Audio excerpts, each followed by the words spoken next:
3 things never to share with anyone. A speech in the style of Marcus Aurelius. My friend, reflect for a moment on the nature of what you possess. Not all things are meant to be cast into the hands of others. A wise man guards his soul as a fortress, revealing only what is necessary, keeping sacred what must not be squandered. There are 3 things you must be wary of sharing. 3 pillars of inner strength that, when given recklessly, diminish rather than enrich. First, your deepest thoughts. Not every man who hears you is worthy of your words. Speak only where wisdom will not be wasted. The tongue, when unguarded, exposes the soul to misunderstanding, to judgment, and to those who twist truth into weapons. If a man is to understand, let him first prove he listens well. Second, your plans before they are complete. A builder does not reveal his work before the foundation is laid. Many speak of what they will do, seeking praise before effort is spent. But words do not shape the world, action does. Carry your plans in silence until they are formed. Let your success speak, and even then, speak little of it. Third, your struggles, while they are still wounds. Pain is a thing to be endured, not paraded. The world is neither kind nor patient with the burdened man who seeks pity. When you have mastered your suffering, then you may share its lessons, but never its weakness. Strength is forged in quiet battles, and the man who conquers himself first will stand unshaken before all. So then, guard your mind, guard your purpose, guard your trials. A wise man speaks with intention, acts with resolve, and suffers with dignity. Be that man. Not all who listen are your friends, and not all who inquire seek your good. The wise man understands that his thoughts are his own, a sacred possession not to be handed to every passing ear. When we share our innermost thoughts with those unworthy of them, we give them weapons against us, for words, once spoken, cannot be retrieved. A moment of misplaced trust can lead to a lifetime of regret. Consider how the mind works. It is a private chamber, a place where reflections are born, where truth is wrestled with before it is shaped into action. If this space is made open to all, it is no longer yours. It is like a city with broken walls, vulnerable to every passing influence, exposed to judgment and misunderstanding. Many will listen not to understand, but to twist, to manipulate, to use your words for their own gain. A man who speaks without discernment gives others the means to control him. There are those who pretend to listen, who offer their ears as if they are allies, yet they are but collectors of secrets, waiting for the moment when your words can be turned against you. Even those with no ill will may fail to grasp the weight of what you share. They may not see with the same depth, nor value your thoughts as you do. They may dismiss them, mock them, or scatter them carelessly, reducing something of great importance to mere noise. A man who guards his thoughts guards his peace. When you keep your reflections within, you give them time to mature, to become strong before they face the world. A tree does not bear fruit the moment it is planted. It grows in silence, nourished by what is unseen. So too must your thoughts develop before they are given voice. To speak too soon is to risk being misunderstood, to allow others to interfere with what has not yet been made firm. There is also power in mystery. When a man speaks only what is necessary, he commands attention when he does speak. Those who talk endlessly are soon ignored, for their words lose value through excess. But the man who speaks with restraint, whose thoughts are not easily accessed, is regarded with respect. His words are measured, and because they are rare, they are weighty. He is not swayed by the opinions of others, nor does he seek validation through expression. He remains master of his own mind. To share thoughts is not wrong, but to share them without wisdom is dangerous. There are moments for silence, just as there are moments for speech. The wise man distinguishes between the two. He does not speak to be heard, but only when it serves a purpose. He understands that not all things must be spoken, and not all people must be trusted with what is spoken. The man who controls his tongue controls his fate. Let your thoughts be your own until the time is right to reveal them. A man who speaks of his plans before they are complete gives away his strength before it is secured. To announce what you intend to do is to invite interference, whether from those who doubt you, those who envy you, or those who seek to undermine you. Plans are like seeds. They must be buried in silence, nurtured in the unseen, before they break the surface. A seed exposed too soon is vulnerable to the elements, to being uprooted by careless hands, to being trampled before it has the chance to grow.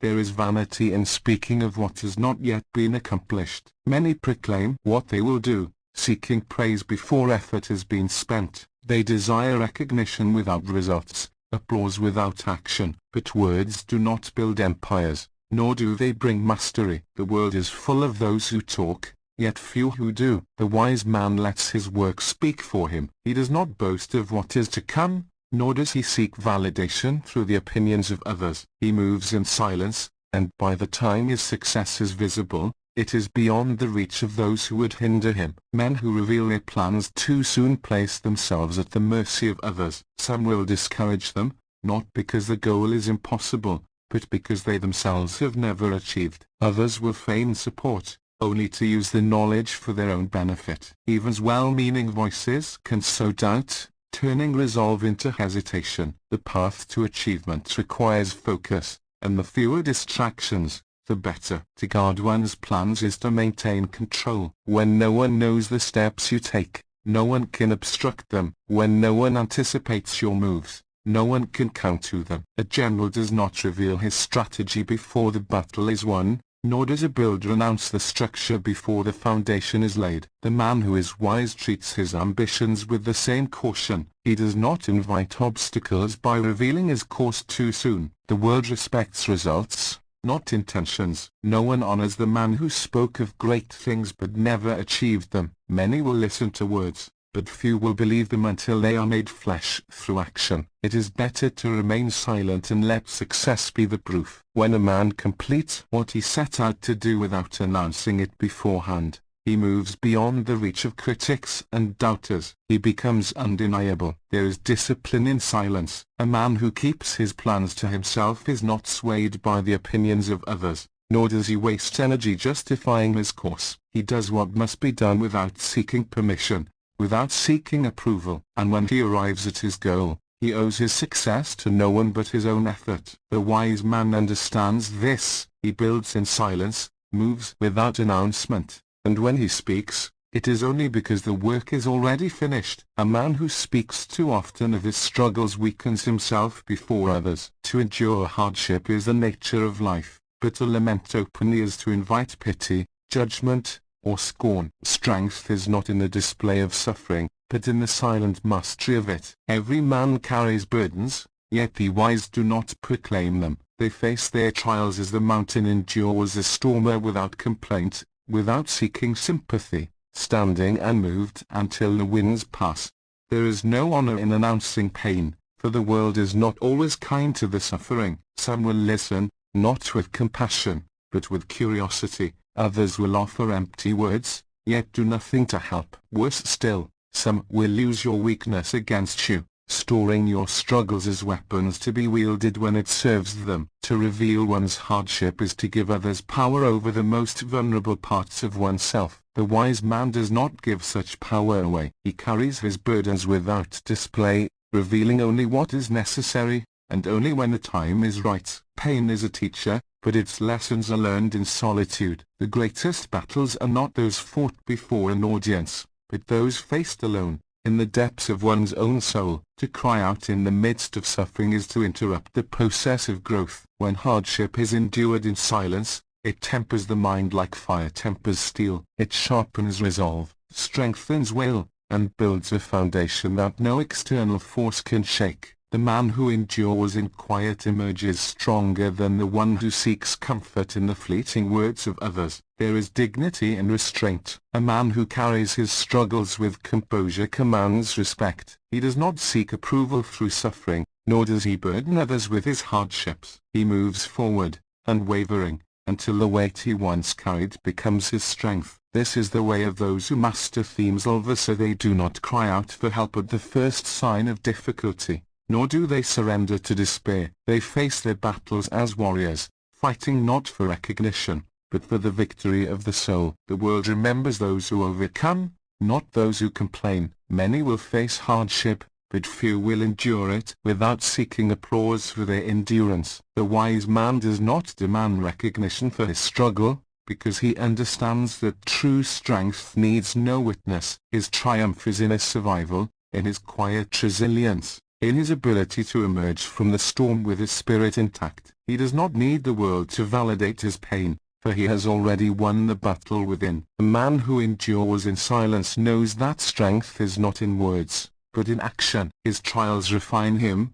his hardships shape him, and in the end, he is not broken by suffering but made greater because of it. Such a man does not seek the approval of others, so he simply stands, unshaken, because he has already conquered himself. A man's words are a reflection of his mind, and to speak carelessly is to reveal a lack of discipline. The wise man understands that speech is not for filling silence, nor for seeking attention, but for conveying truth and wisdom. Every word spoken should serve a purpose, for to speak without meaning is to waste breath. The more one talks without thought, the more one opens the door to misunderstanding, judgment, and unnecessary conflict. Restraint in speech is a sign of mastery over oneself, while excess in words is a sign of a restless mind. Not all thoughts must be spoken, just as not all truths must be shared. There are moments when silence carries more weight than words, when withholding speech grants a man more power than revealing what is on his mind. The one who speaks too often is rarely listened to,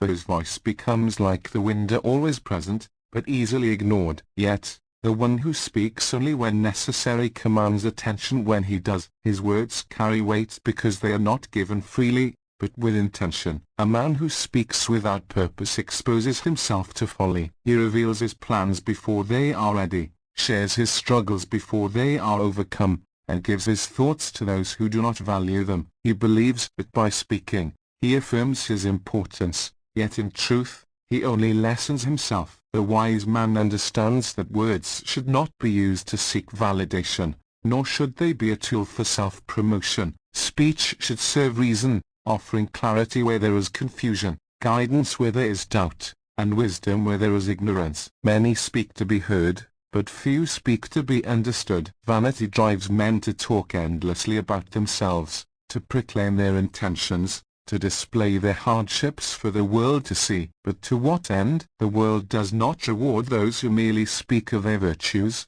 but those who embody them. A man who talks of discipline yet lacks it is nothing more than an empty vessel. A man who boasts of wisdom yet does not practice it is a fool in disguise. True wisdom is lived, not spoken. Silence is a shield against misjudgment. What is not said cannot be twisted, cannot be used against you, cannot be misunderstood. The more a man guards his words, the more he guards his peace. In this world, where many seek to prove themselves through speech, the one who speaks little, but with purpose, is the one who is truly respected. He does not chase approval through his words, nor does he waste them on those who do not value them. He understands that a single sentence spoken at the right time carries more power than 1,000 spoken needlessly. A man who speaks only with purpose is a man who cannot be easily swayed. His words are precise, his intentions clear, his presence felt even in silence. He does not use speech to seek admiration but to illuminate truth. In this,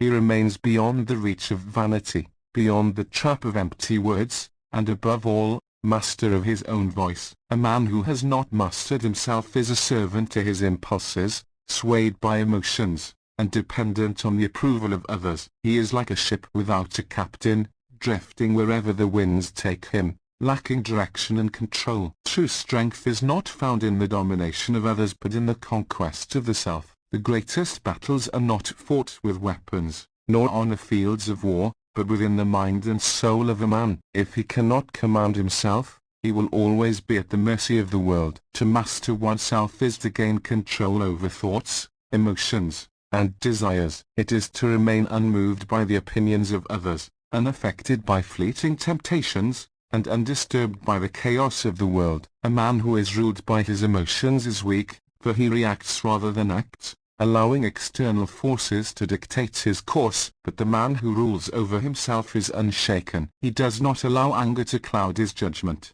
nor fear to paralyze him, nor pleasure to make him reckless. He stands firm, making decisions with wisdom rather than impulse. There is no need to proclaim self-mastery, for it is evident in action. A man who boasts of his discipline proves only that he has not yet attained it. True mastery is silent. It does not seek recognition. It is in the way a man carries himself, the way he responds to hardship, the way he remains steadfast in his principles. Those who have conquered themselves do not seek validation from others, nor do they need to explain their strength, though it is known by their presence, their restraint, and their unwavering focus.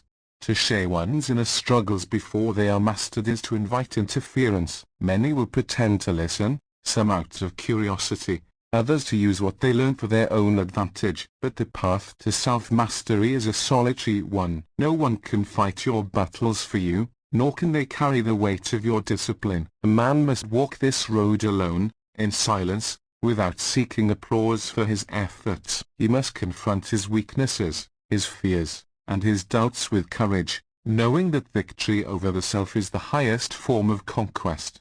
When a man has mastered himself, nothing external can shake him. Praise does not inflate his pride, nor does criticism wound him. He is not swayed by flattery or discouraged by failure. He moves with purpose, undistracted by the noise of the world. His emotions do not control him, nor do his desires lead him astray. He has gained the rarest of all victories, so the ability to command himself. A man who has not conquered himself is a prisoner, no matter his wealth, status, or power. But the man who has attained self-mastery is truly free. He does not reveal his weaknesses to those who do not deserve to see them, nor does he seek strength from external sources. He stands alone, unshaken, for he has built his foundation within. A man who speaks of what he will do before he has done it places himself in a position of weakness. The world does not reward words, nor does it respect intentions. It respects action, results, and the evidence of discipline. To proclaim success before it is achieved is to invite doubt,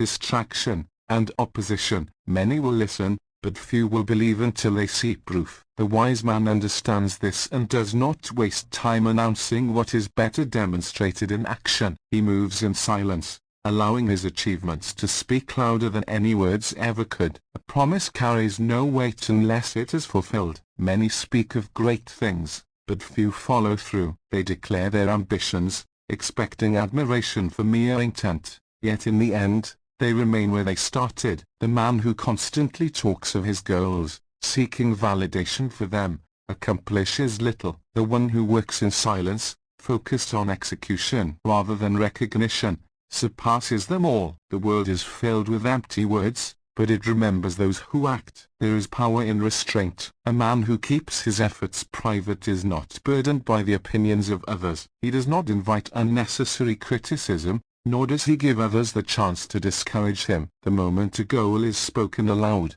it is exposed to the world's doubts, its judgments, and its interference. But the man who works without announcing himself remains free from these distractions. He is not motivated by applause, nor is he discouraged by the absence of it. He builds, improves, and refines himself until his success is undeniable. To boast of what has not yet been done is to drain energy that should be used for action. Many lose themselves in the illusion of progress simply because they have spoken of their ambitions. Talking gives the false satisfaction of accomplishment, but words alone build nothing. A foundation of speech crumbles under the weight of reality. The man who truly desires success does not waste time convincing others of his potential. He simply proves it. And when he does, there is no need to explain. The results speak for themselves. The world does not remember those who talked of greatness but never achieved it. It remembers those who acted, those who built,